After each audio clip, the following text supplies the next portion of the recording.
বিসমিল্লাহির রহমানির রহিম। প্রিয় ছাত্ররা, আজ বিষয়বস্তু হলো মেধা বিকাশের দায়িত্ব গ্রহণ। জীবনকে অবহেলায় উড়িয়ে দিন। জীবন হচ্ছে বহমান নদীর মতো, যা একবার চলে গেলে আর ফিরে পাওয়া যায় না। নিজে কিছু করার উদ্যম, নিজেকে যোগ্য করে গড়ে তোলার প্রবল অভিপ্রেরণা, নিজের ওপর নিজের পূর্ণ আস্থা, অক্লান্ত পরিশ্রম ও মানুষকে তার কাঙ্ক্ষিত মঞ্জিলে ও অভীষ্ট লক্ষ্য উপনীত করে। কঠোর পরিশ্রম একজন মেধাহীন নির্বোধ ছাত্র মেধাবী ছাত্র হিসেবে নিজেকে প্রতিষ্ঠিত করতে পারে।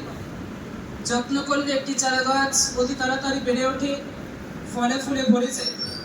যত্ন করলে একটি বন্য প্রাণী পোষ মানে। সুতরাং তুমি তোমার মেধার ব্যাপারে যত্নবান হও। ঠিক মতো মেধার যত্ন করলে তার সুফল পেতে দেরি হবে না। তুমি পরীক্ষায় ফেল করেছো, এতে হতাশ হওয়ার কিছু নেই। তোমার মধ্যে মেধার কমতি নেই। একটু কষ্ট করো, শ্রম দাও, মেহনত করো। সামান্য একটু ইচ্ছা করলেই তুমি সবার মতো ভালো ফলাফল অর্জন করতে পারবে। সামান্য একটু ইচ্ছা করলে তুমি সবার মতো ভালো ফলাফল অর্জন করতে পারবে। তোমার মধ্যে সেই সম্ভাবনায় ভবিষ্যৎ লুকিয়ে আছে। তুমি গরিব ঘরের সন্তান, তুমি বোধহীন, তোমার মধ্যে প্রতিভা নেই, পরীক্ষায় ভালো রেজাল্ট করতে পারছো না, এসবে তরুণ কোনো দুশ্চিন্তা মাথায় স্থান দিবে না।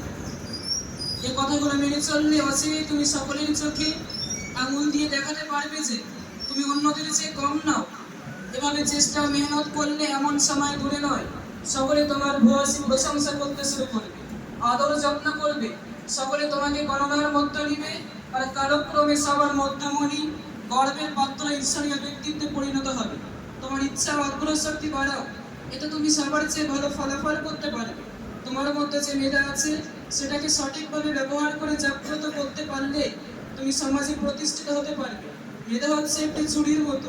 একটি ধারালো চুরি কিছুদিন ব্যবহার না করলে ভোঁতা হয়ে যায়, আর একটি ভোঁতা চুরির ঘর্ষণে এবং নিয়মিত ব্যবহার করলে সেটা ধারালো হয়। এই সময়টিতে ভবিষ্যতে উচ্চ আকাঙ্ক্ষা পূরণের জন্য ব্রেনকেই কাজে লাগাতে হবে। সুবহানাল্লাহি ওয়া বিহামদিহি, সুবহানাল্লাহিল আযীম, সুবহানাকাল্লাহুম্মা ওয়া বিহামদিকা ওয়া নাশহাদু আল লা ইলাহা ইল্লা আনতা ওয়া নাস্তাগফিরুকা ওয়া নাতুবু ইলাইক।